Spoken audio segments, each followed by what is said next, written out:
it should sort itself out. Yeah, thanks for inviting me then. It's nice to be here, and it's nice to be able to have an opportunity to talk about my PhD research. It's not something that I get to talk about very often these days, but so it's a good opportunity now. First of all, I'll introduce myself a little bit, I think. I'm an anthropologist by training. My PhD is in social anthropology from the University of Bristol. I also did my undergraduate degree in archaeology and anthropology.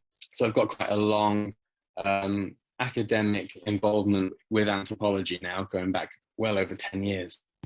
When I first started my PhD off, I also founded or established a free online journal called Paranormal. And really the aim of the journal was to provide a platform for anthropologists like myself, not just early career anthropologists, but also, well-established anthropologists, to talk about paranormal things in a safe, but also scholarly and critical environment. And the journal took off quite nicely, actually. It sort of petered out around 2016, 2017. But I was single-handedly editing it for all that time and doing my PhD at the same time. So it's quite amazing that it survived for so long. But it had lots of interesting offshoots that have come off it. And the work that I'm doing now, all of the work I'm doing is really building on those foundations that I set in place back in 2010. My PhD research, which I'm going to talk about this evening, was based on contemporary trance and physical mediumship in Bristol, at a place called the Bristol Spirit Lodge, which I'll talk about shortly. But it was an interesting research project. I'll explain a little bit how I came to be involved in with mediumship as well in a moment.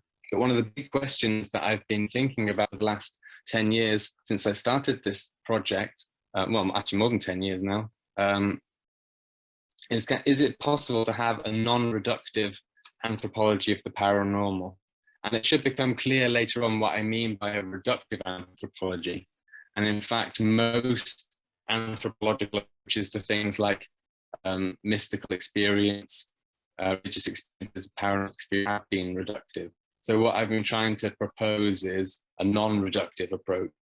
We don't have to break things down in order to understand them, but actually we can think about them in their complete wholeness, in their complexity. I also trained as an RE teacher, so that's my background in religious education. And most of my day job is spent in teaching in colleges and universities and things like that. So I'm a teacher. And in 2016, as I was coming towards the end of my PhD, I became involved in the permaculture teaching as well. And I did my own permaculture course. And this has also led me down some very interesting routes. Most notably, I'm now the lead tutor of the MA in Ecology and Spirituality at the Sophia Centre, University of Wales, Trinity St David. And we really explore the connections between spirituality, extraordinary, but I also teach on these other MAs as well. One in cultural astronomy and astrology, where I teach about qualitative research methods and that kind of thing. And I also teach on the MSc in consciousness, spirituality and transpersonal psychology with the Aleph Trust, which takes a very broad view of consciousness. Okay, so this is my general background. And here are some of the books that I have published over the last few years. They are all, as you can see, in sort of the area of the paranormal, but they all take slightly different kind of angles on it. The most recent book, this one, Mattering Invisible, was co-edited with another anthropologist, Diana Spirito Santo, and it's about the different ways that human beings make invisible things tangible by mattering them into existence, whether conceptually or physically through bodies, in the way that, for example, mediums make invisible spirits visible. Okay, so there's lots of interesting stuff in these books if you are interested in the paranormal and thinking about it from anthropological, but also slightly different perspectives. Okay, so that's me.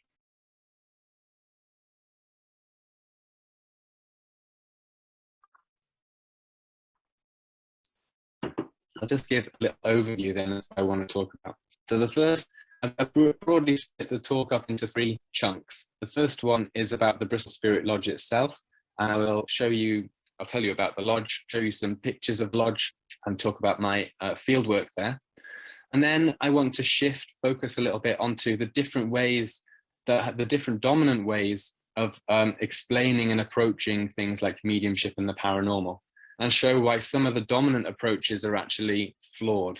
We've already touched on that already with this idea of reductionism, but most of the dominant approaches try to reduce something that's very complex down into something that's very simple, and then they fail ultimately in providing an adequate explanation or even an adequate description. And then we'll end off with my idea of ontological flooding, which came out of my PhD research, which is really a sort of a framework. It's not unique. It's just my name for this approach to research, but an approach to research that takes into consideration lots and lots of simultaneous processes, rather than focusing on just one process individually, which often leads you down into a dark alleyway. Okay, and then I'll conclude. So that's what I hope to get through in the next, however long I've got. Okay, so I'll start with the Bristol Spirit Lodge. So just to set the scene, I first became involved with the Bristol Spirit Lodge when I was an undergraduate student.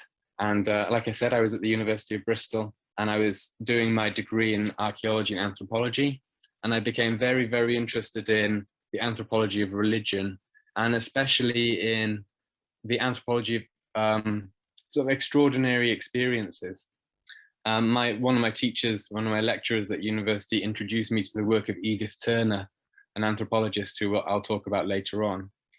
But she really showed me that it was possible to research things like belief in spirits or ritual or magic or whatever as an anthropologist in a very sort of practical, engaged way. So that was my inspiration. I wanted to do a similar kind of project to Edith Turner, researching the supernatural, the paranormal, or whatever you want to call it, in the context of Bristol, where I was studying at the time. And initially, 2008, 2009, when I started to put together notes for my first dissertation. And to begin with, I was attending spiritualist churches. So I don't know if you know much about spiritualism, but as it's sort of panned out in Britain, it became kind of institutionalized, and it became kind of like a religion. And most towns that you go to in Britain probably will have a spiritualist church. And in Bristol at the time, there was something like 10 spiritualist churches. So obviously spiritualism was something that was quite interesting to people still. And I began to frequent this church here, the Belmont Road Spiritualist Centre in Bristol. And I would go to the séance, they followed a kind of like a standard kind of church procedure. So they would have services with visiting mediums, they would do prayers, they would sing hymns and these kinds of things. And they would sit in rows, in front of the altar, kind of like you would in a church. And then mediums would come onto the stage or onto the platform and would give readings to the audience. And they would say things like, I'm getting a J coming through. Does that mean anything to anyone? And then someone would say yes, and then the reading would follow on from that. So this is what's called mental mediumship, or platform mediumship. And it's the dominant form of mediumship in the West today. And we'll see later on that the kinds of mediumship that I ended up researching, things like trance and physical mediumship, kind of became marginalized in the history of spiritualism at the beginning of the 20th century for lots of different reasons. So this form of clairvoyant mental mediumship has become the standard dominant kind of approach to mediumship.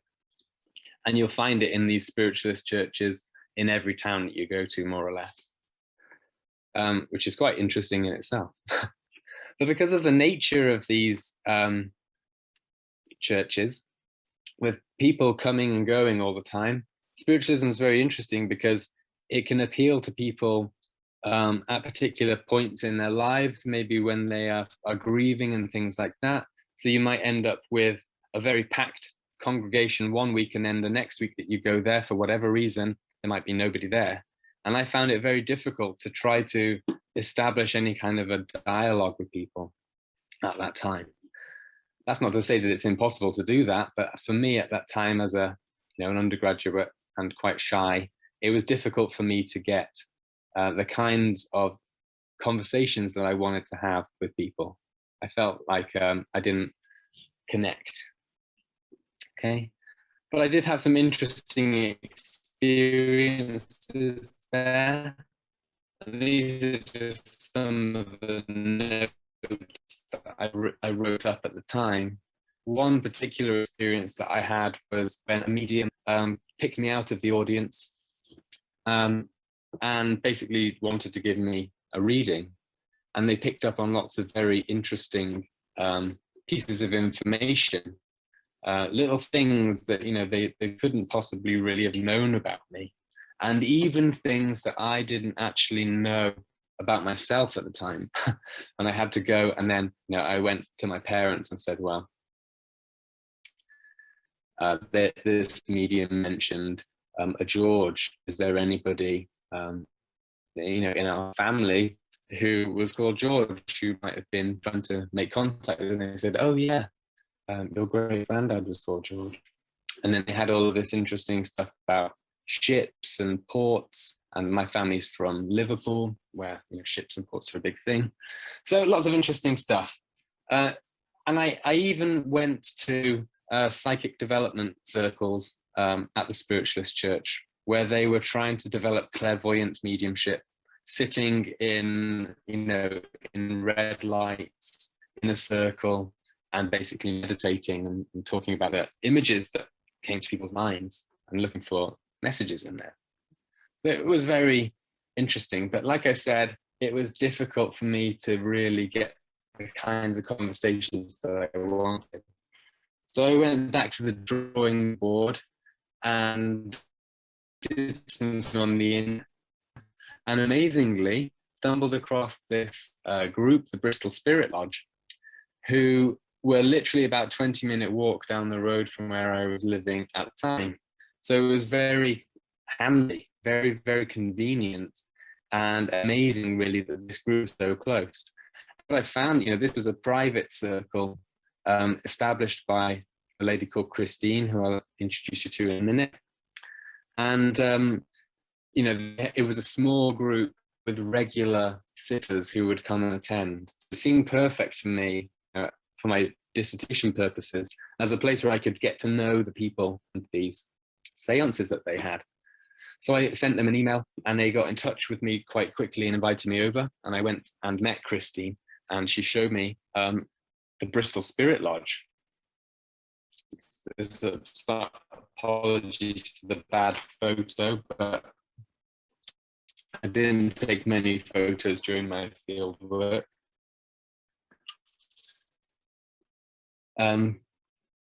This was the first lodge I went to in Bristol. As you can see, it's just a very small garden shed, essentially. It's very run-of-the-mill. Inside, there's no windows. Inside, when the door's shut, it's a complete blackout. That's an intentional thing, because the goal was to have seances in this shed on a regular basis. So this lady, Christine, had become involved in spiritualism after she'd been invited to attend a seance herself. And during this seance, she'd heard a voice that she recognized as belonging to someone that she was very familiar with. And this experience for her was so kind of powerful and transformative that when she got home, she basically decided that what she wanted to do was to conduct these kinds of seances that she'd attended, but on her own terms. So there's always been a very interest, and this is true for spiritualism in general, actually, a very kind of scientific but DIY, do-it-yourself kind of approach to science. It's about finding out stuff for yourself. So Christine decided to set up a lodge in her own home under her own conditions, so that she could be certain, for herself, that there was no fraud and things like that going on. And this is what became the Bristol Spirit Lodge. And initially, she invited her friends to come and sit with her in trance. So she basically would sit with people and allow them to meditate and go into a trance, and then would gradually draw out from them by careful observation of their bodily movements and things like that, particular spirit personalities. We'll talk a little bit more about that later on. This was the general process. So she would generally do a one-to-one sitting with people, one person in trance, and then she would be the kind of, well, the circle leader. She would be leading the seance, and she would be the one who kind of coaxes the spirits forward and encourages the medium and all of those kinds of things. And it built up. So it started off with just her friends, and then people started to hear about it. And then before long, and because they had their own website and blog, which is how I found them, other mediums or other people who were interested in developing specifically trance and physical mediumship would get in touch and ask if they could come along to, first of all, usually to come and watch a seance, to see what goes on in the lodge. But then later, maybe if they showed a particular aptitude, they would have one-on-one sessions with Christine. So she ended up, by the time I was doing my fieldwork, she was doing seances pretty much, most nights a week. So very, very dedicated to this thing, and convinced that something's actually being, demonstrated, something really paranormal. Okay. So this is what I ended up finding myself in, basically a garden shed, watching mediums going into trances, and then allowing different spirits to talk through them. But they also mentioned that they were interested in physical mediumship, and specifically in the production of ectoplasm. So some of the seances were geared towards manifesting this substance. Unfortunately, I never saw ectoplasm in any of these seances, except for in one seance with a visiting medium. But unfortunately, I wasn't particularly convinced by this particular, ectoplasmic materialization. But it's not to say that ectoplasm isn't in a mind-blowing way during my fieldwork, unfortunately. But the thing that really captured my imagination and got me interested was the trance mediumship, and that clearly seeing that the people that I was interviewing, the people that I was talking with, were experiencing, I suppose you call them genuine, altered states of consciousness. So here's one of the main mediums that I met and interviewed at the lodge, Sandy. So she started off as one of Christine's friends, still is one of Christine's friends, but she never thought that she had any kind of mediumistic ability or anything like that. It was only through being encouraged to have a go, basically, that she found that she had this deep trance capability. So she would go into a trance, and then different spirits, in fact, one of her main, and it was very interesting. I write about this a little bit in the book.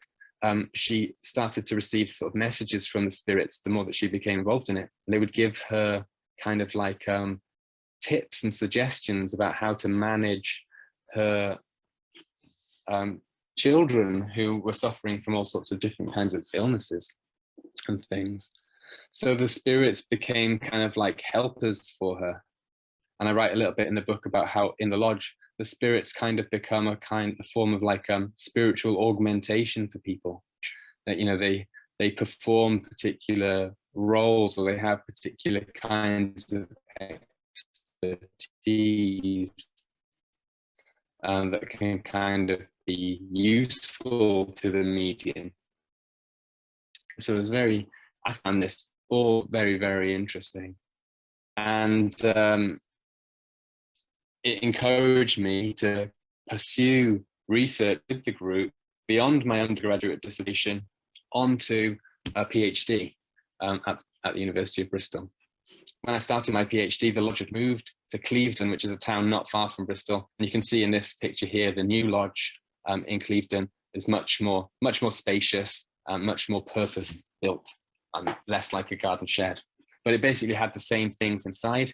So if you went inside, you would find all of the trappings of spiritualist seances, the cones, aluminium cones that are used to amplify spirit voices, and also that are levitated around the room during seances. They have little sort of glow-in-the-dark straps attached to the ends of them, so you can see them moving around in the darkness.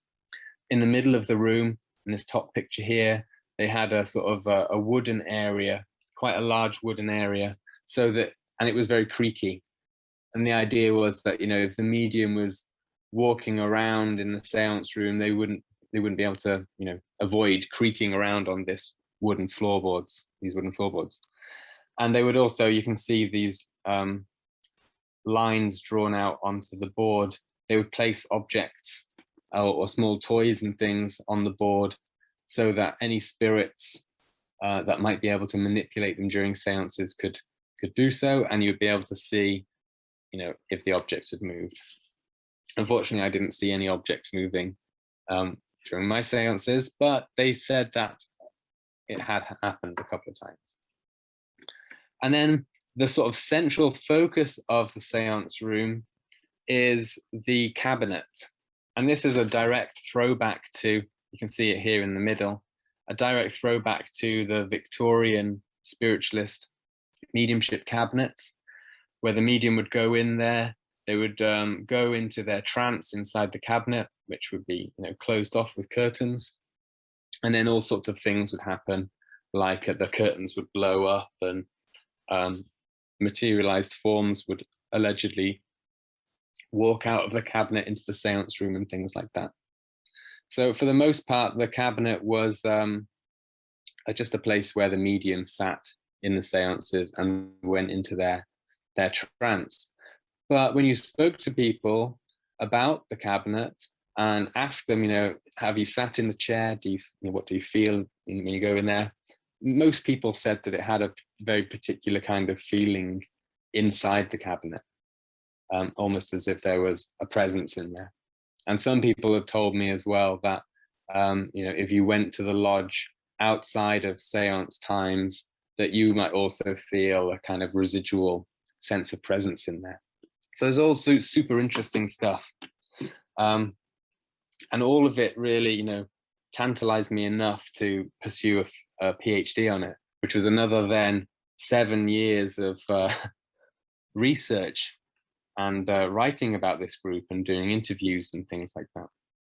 So my involvement with the group started off very intense very early on, and then gradually petered out towards the end of my PhD and things like that.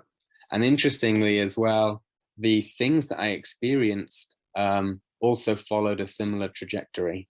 So early on in my involvement, when I was most heavily invested and interested in the group and in spiritualism and in all of these kind of things, and in my research, I had some very strange experiences, even outside of the seance context, but then gradually it kind of petered out.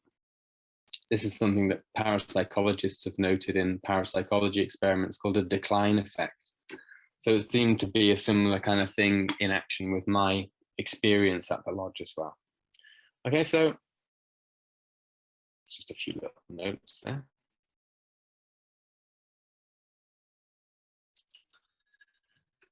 So when it came to doing my PhD then, I wanted to kind of focus in on some key things.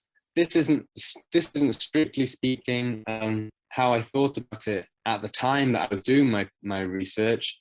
It was much more kind of chaotic, and I was just like chucked out into the field to do my research and work it all out for myself. But after, you know, a few years and thinking about it now, and also now teaching students how to do their own projects, I can kind of piece together how I did mine. So I had the topic that I wanted to investigate very broadly, which was spirit, mediumship, and the paranormal. These were the things that I become believe in spirits. Why do people believe in the paranormal and all of this kind of stuff? These were my initial questions. And my initial objectives were really to, just to add something to scholarly debates about the nature of spirit mediumship, so what spirit mediumship is, and towards debates about the nature of the paranormal, but through the lens of ethnography. So, most writing on the paranormal comes from a sort of a hard science kind of angle, and it's geared towards proofs and those kinds of things, and demonstrating the reality of mediumship or the paranormal or psi or whatever. Whereas an anthropological approach is much more kind of descriptive. So I wanted to use this anthropological way of doing research to contribute to scholarly discussions about mediumship and the paranormal. Okay, so this was my initial question when I first started my undergraduate degree dissertation. Why do people believe in spirits? And I think that I answered it for myself very easily, as soon as I first attended a séance. And my first answer to this question was that people believe in spirits because they have experiences of spirits. And this was my big takeaway point from my undergraduate dissertation, was that the whole séance thing is an experiential phenomenon. It's something to be experienced. And it's those experiences that people have in those particular kinds of contexts that give rise to beliefs about, invisible spirits and that kind of thing. So I felt like I'd answered it for myself, that actually, the reason that people believe in these things, it's not irrational or anything like that, as the dominant models would like us to think. It's actually because people can have experiences of things that we would call spirits. So then for my PhD,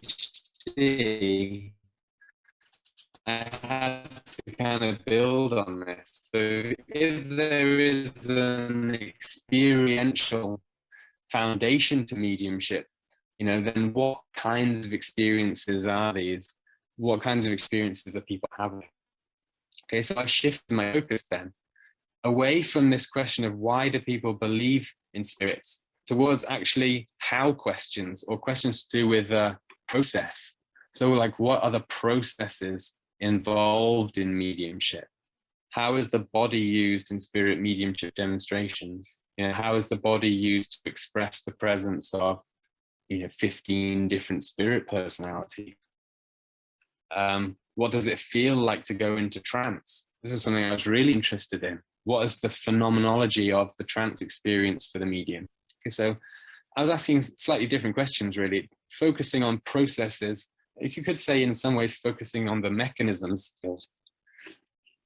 And I was also interested in, if mediumship is an experiential thing and people have these experiences, then what effect do those experiences have on people's models of the self, for example, of who they are and things like that.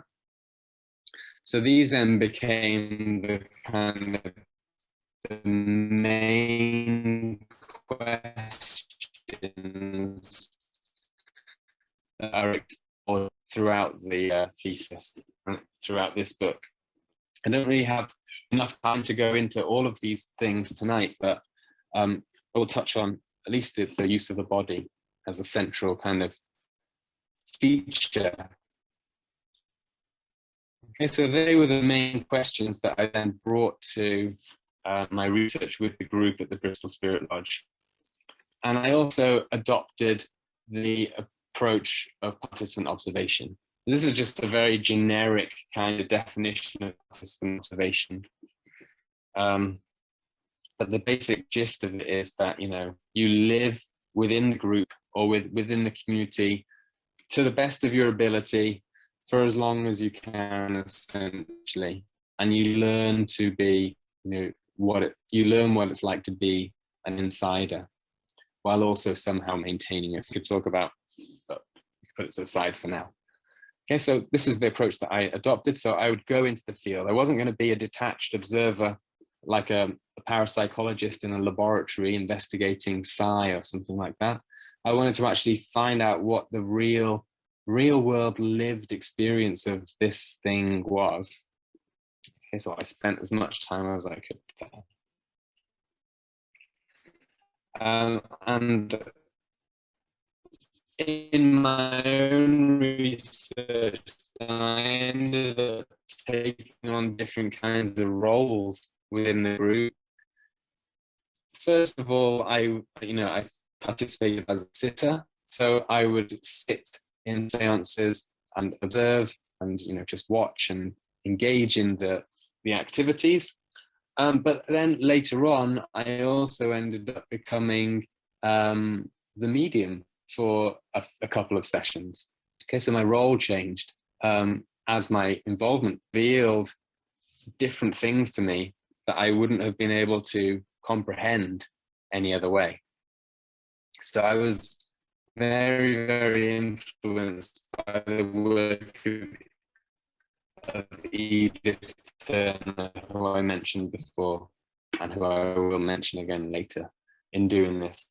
Basically, what Edith Turner did, she was married to Victor Turner, very famous and influential anthropologist. And after Victor Turner died, she went back to the field, Africa, where she and he had, written books about this ritual called the Ihamba ritual. And after Victor Turner's death, she went back and participated this time. Instead of being writing down the symbols and all those kind of things, she actually participated as an emotionally engaged kind of human being. And at the climax of the experience of the ritual, she saw this gray kind of ectoplasmic blob being pulled out of the back of an afflicted patient by the medicine man or witch doctor. And the really interesting thing was that instead of ignoring this experience, Edith Turner actually wrote about it.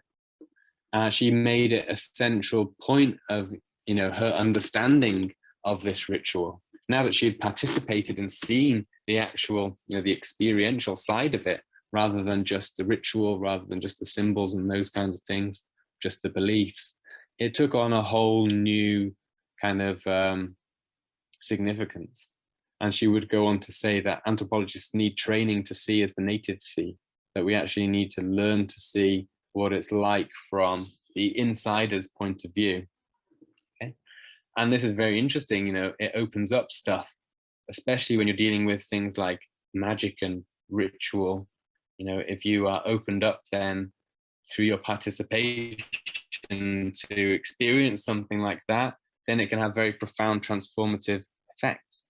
So this was the approach that I took. I was willing to participate in the rituals and in the seances, and I was willing to become a medium for my research.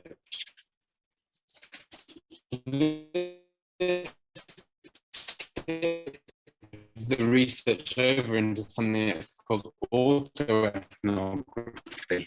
The standard approach in ethnography, which is to write about people, basically, write about social things that are going on. Autoethnography, though, uses your own subjective experience as a tool. Okay, so your own experience can be a lens or a gateway into the world of the people that you're trying to investigate. Okay, so I'll read this out to you. This is what happened to me. And this, for me, was one of my biggest, what I call a point of intersubjective entry into the world of mediums. This is a powerful experience for me. Okay, so this was during a seance medium couldn't attend, and they decided that they were going to do a group development sitting, and they would make it so they would ask any spirits to make themselves known through anyone in the room. Okay, so anyone could have been the medium. So they basically said, just meditate, relax, listen to the music, and if anything happens, it's happening. And this is what happened. So eventually, after a short while of uneventful meditation, I felt my hands begin to tingle as they rested on the arms of the chair, and my heart rate began to quicken.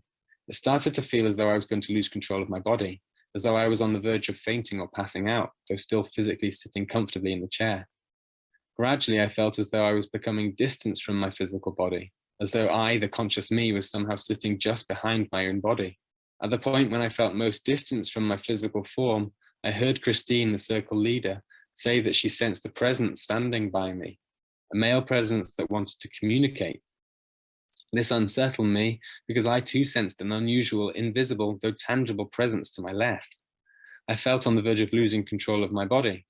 I panicked, I swore. I opened my eyes and snapped myself back into the room. I felt lightheaded and my heart was racing. I had to regain composure, calm down and reassure myself that everything was okay. And the group laughed.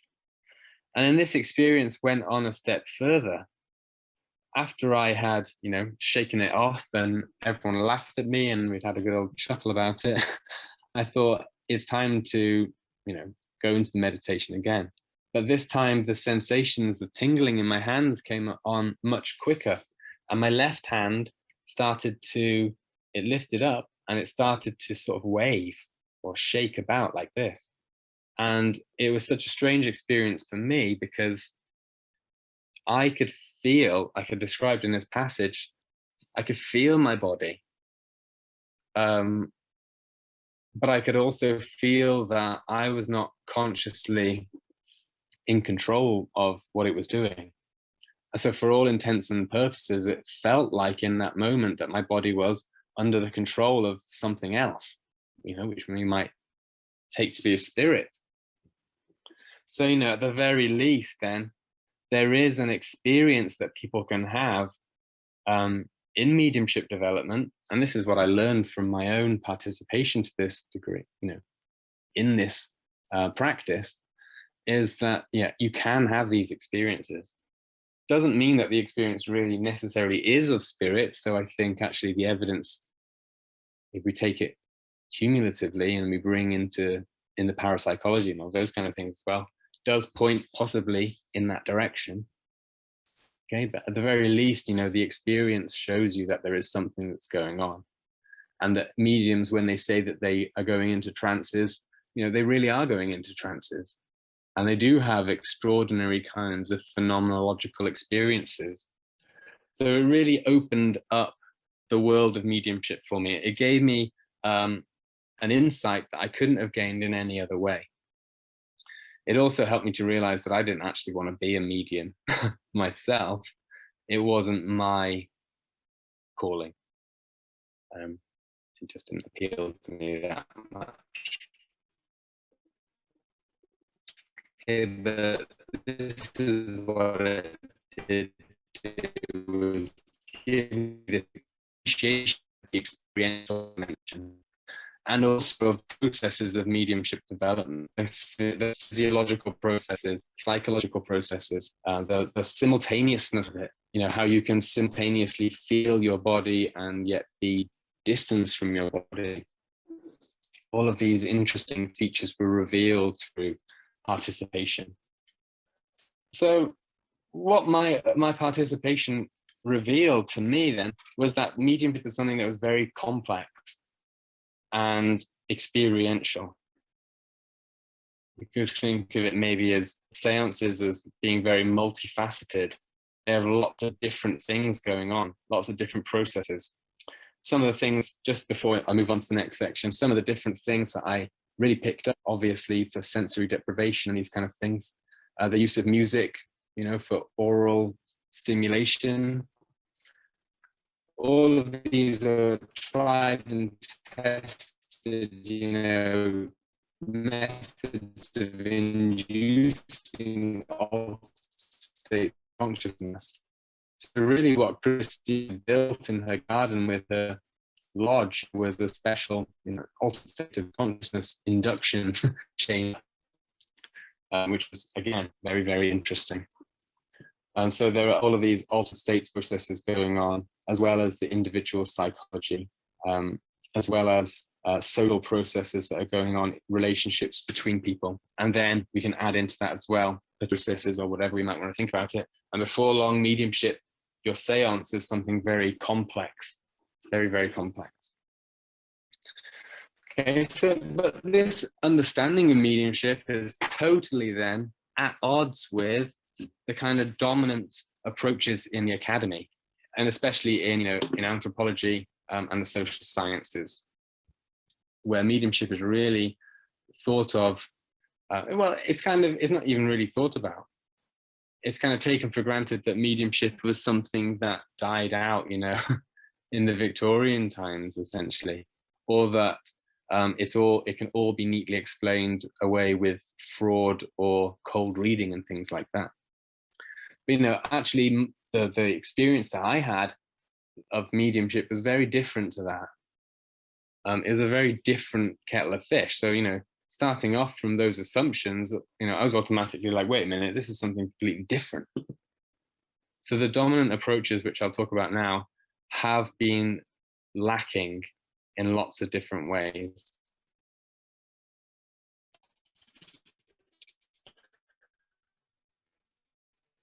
So I just have a brief word then about spirit possession, because what I observed in the lodge, people becoming possessed, essentially taken over by spirits during a trance state. Anthropologists have referred to this as spirit possession. Obviously, in spiritualism, it's called mediumship, and there's a very negative connotation with spirit possession. You might think of like possessed, that you might need to be exorcised, that spirit is a bad thing, it needs to be taken out. Whereas mediums, deliberately induce these states. So we're automatically seeing those two different things here.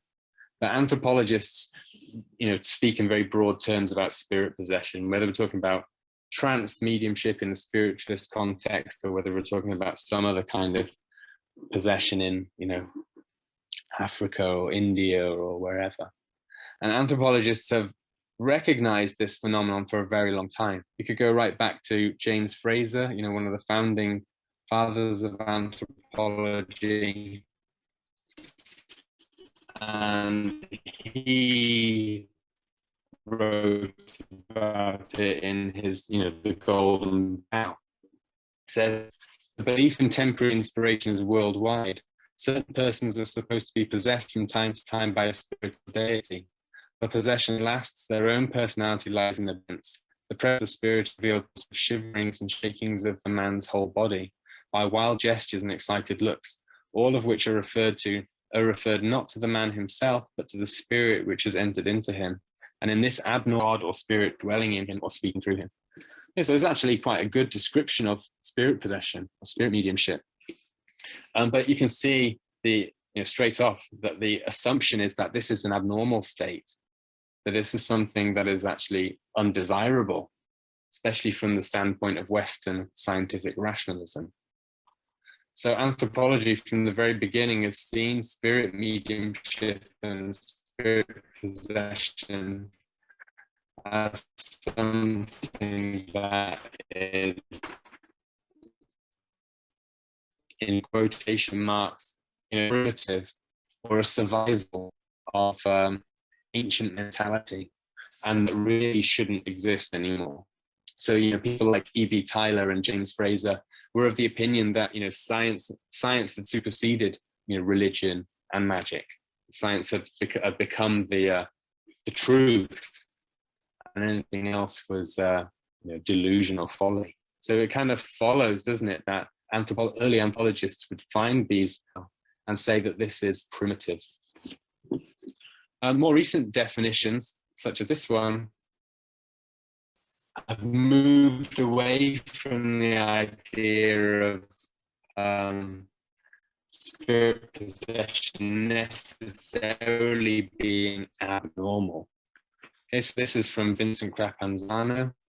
So spirit possession may be broadly defined as any old or unusual state of consciousness and allied behavior that is indigenously understood in terms of the influence of an alien spirit, demon, or deity. This is a much nicer definition of mediumship or possession, really saying that, if the people who are practicing it understand it in that way, if they say that they are being possessed or taken over by a deity or something, then that is what spirit possession is. So it's abnormal. But this idea is still still in play. Okay, so I can already said it can be voluntary or involuntary. Interestingly, in my experience, mediums at the lodge would often start off with involuntary experiences. Experience once of where she was driving in her car, and all of a sudden she felt a spirit presence in her body. Involuntarily, she had to stop the car and, you know, write down a whole load of stuff, like automatic writing style. So begins as an involuntary experience, and then through the process of going to the lodge and developing mediumship in controlled conditions, it becomes essentially like domesticated. Okay, so maybe they are just two strands of the same thing, really. But this distinction between voluntary and involuntary keeps being perpetuated as well. So in 2008, Emma Cohen, she's a cognitive anthropologist. She came up with some new terms for them: executive possession and pathogenic possession. So voluntary possession or mediumship be executive possession, where the medium is choosing to become possessed, whereas involuntary possession would be, you know, pathogenic, is like an illness and the person has to be cured.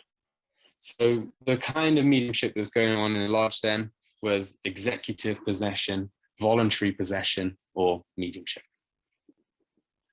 I just took this slide in here as well because it's interesting just to point out some of the differences between spirit possession on the one hand, mediumship, and other kinds of ecstatic or magic or religious practices. So Monsieur Eliade, for instance, made a big distinction between possession and shamanism on the grounds that in possession or mediumship, the person, the medium, is not able to recall what's happened during their trance state. So they become dissociated, essentially, which I'll talk about later on. And they have amnesia. Whereas the shaman, the whole purpose of a shaman is to go to the spirit world, bring back information, and to be able to record it, to be able to come back. So Eliade pointed out that, you know, possession, because the medium loses consciousness, because they're not in control of themselves, that it's therefore a lower kind of ability to shamanism, which is a higher ability. It's interesting the way that mediumship always seems to get the kind of brunt end of the stick. It's like it just keeps getting denigrated, essentially. It's always seen as, you know, by religion, it's seen as evil and negative. In anthropology, it's seen as abnormal or pathological. Even in religious studies, it's seen as a lower form of ecstatic experience. And it also has, you know, in Western culture, in Britain anyway, a very sort of strong association with working class people as well. So working class kind of religion. So there's all very interesting stuff. And anthropologists have noted this, that possession performances seem to occur in people who are marginalized, amongst people who are marginalized in certain ways. I'll mention that later on. But there are lots of other interesting counter arguments as well. So, for example, there are shamans in the world, in Siberia, for example, who practice spirit possession as part of their tradition. These particular Buryat shamans, they're, because of the Soviet Union and all that kind of stuff, USSR back in the day, when their religions were basically taken away from them, they've lost their traditional shamanistic techniques, which allow them to remember their spirit journeys. And now what they practice, because they're trying to relearn their shamanism, is essentially a kind of spirit possession. So it's very interesting. But then again, you know, you can look cross-culturally. Shamans will use spirit possession with ways of contacting the spirit world. Actually, in the real world, you know, the shaman might use a spirit possession for a particular reason on a particular occasion. Or, mediums, we could even say. There's some great work by a religious studies scholar called David Gordon Wilson, who suggested that actually spiritualist mediumship, clairvoyant mediumship and all that kind of stuff is perhaps best understood in terms of shamanism. But actually that kind of clairvoyance of going on spirit journeys is much more similar to shamanism than trance mediumship and things, which is closer to spirit possession. So it's a spectrum, isn't it? These things overlap and intermingle. And to trying to distinguish between them fully isn't going to get very far.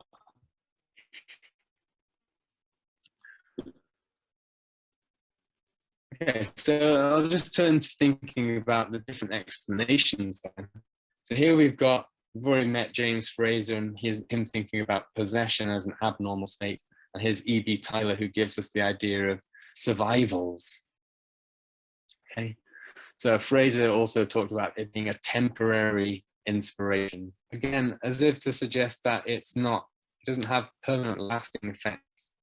Okay, and Tyler thought that it was a survival. Although interestingly, Tyler had participated in séances in Victorian London and had had baffling experiences of his own that he wrote about in his diaries, but that he never published publicly until after his death. Someone published them.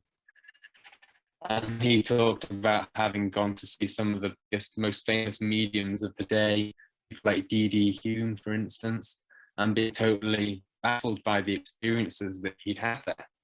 If he had come out and said that he himself, E.B. Tyler, the famous anthropologist, had these kinds of experiences, then it would kind of undermine his whole argument that these things were somehow primitive.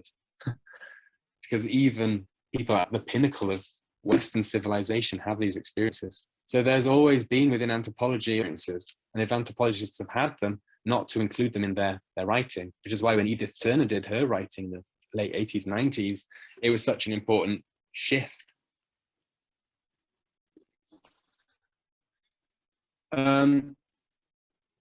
Within the social sciences in general, there is a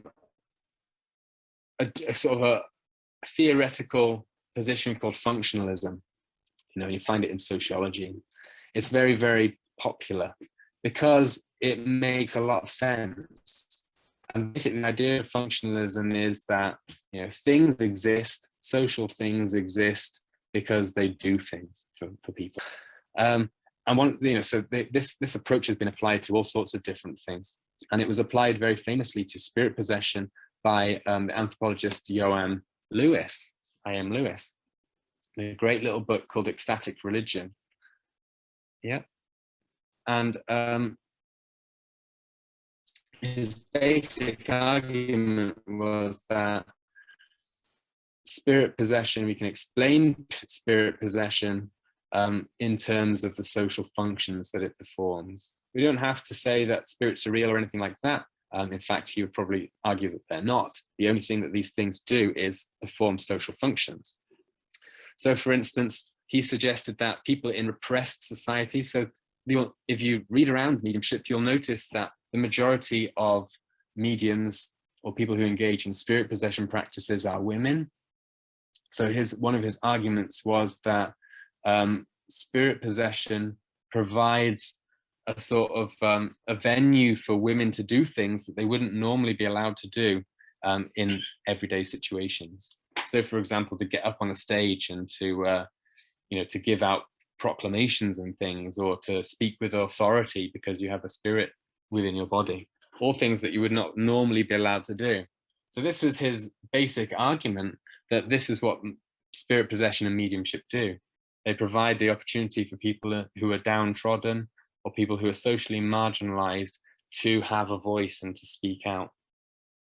And it became a kind of dominant model in anthropology. And it gets all of the having to think about evidence from parapsychology and stuff like that. you have to think about the reality of or the possible reality of spirits, because it's purely social what's going on. Okay, so he says that when they're possessed, they're totally blameless for their actions. Responsibility lies not with them, but with the spirits. For example, in, I think, Egyptian, some Egyptian Tuareg spirit possession, where they demand, when they're possessed, they demand luxuries and things like that. You know, soaps and stuff and all sorts of fineries, because they are spirits, which they wouldn't normally be entitled to in their everyday lives. So it's interesting. And I can see that it has some explanatory value. It's very useful. But the danger is, saying that that's all there is to it. And you can even see it in, spiritualism in the 19th century in Europe, being linked with suffragettes and women's rights and all of those kinds of things as well. So he's onto something. This is how he described this, then how he described it. He says, this interpretation essentially understands mediumship and spirit possession traditions as thinly disguised protest movements directed against the dominant sex or group. Okay? And, maybe, but also not. Because there are many other things that are going on as well. But these functionalist approaches were very popular. They were applied to Tsar possession in Sudan, spirit possession in Kenya, even applied to, epidemics of spirit possession in factories in Malaysia. Okay, and I found a very interesting little book that applies a functionalist approach to understanding a spiritualist home circle in Wales by V. Skultans. And that was a very interesting book, because a very similar kind of context to my research, but from a purely social functional perspective.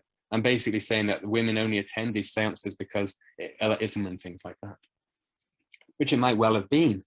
But also, these women probably had extraordinary experiences while doing that, which opens the whole thing up into something else.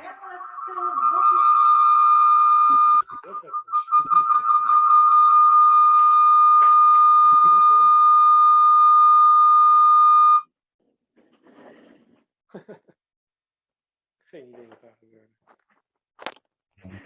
You can back that. It's come through. What happened? Another critique that we could lay on this I idea. will now slowly start my. Can you hear me? Again. Okay. Everybody still here?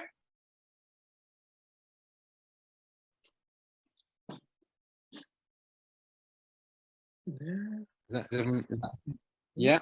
Yeah. So I don't know. Can everyone hear me still? Yeah. Yeah, I can hear you still. Yes, yes, All right. for me. Okay, Yeah. I'll carry on then. Yeah, still here. Great. Okay, thank you. Yes, me too. So there was another anthropologist, Susan Rasmussen. She Dus iemand die wil iets zeggen. suggested that these social functional explanations were not really adequate, because for the Tuareg, for example, women already have very high social status. They're not subjugated people. They already have prestige and still perform spirit possession. And we could say the same thing, with a pinch of salt, obviously. But the women that I participated and worked with in the Bristol Spirit Lodge were not subjugated women, as far as I could tell. They may be in some ways.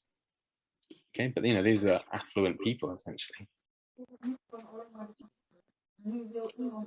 Okay, so really it needs to be taken with a pinch of salt. There are social functions that mediumship can perform. And I think it would be naive to say that they don't, because obviously people get social things out of interacting with each other. But it's not a complete theory. It's not a complete explanation for spirit possession. It tells us something that spirit possession does, but it's not actually fully explaining it, which is what actually people claim that this functionalist approach does. It's saying, oh, we understand these social functions, so now that's dealt with and explained. But it's not really.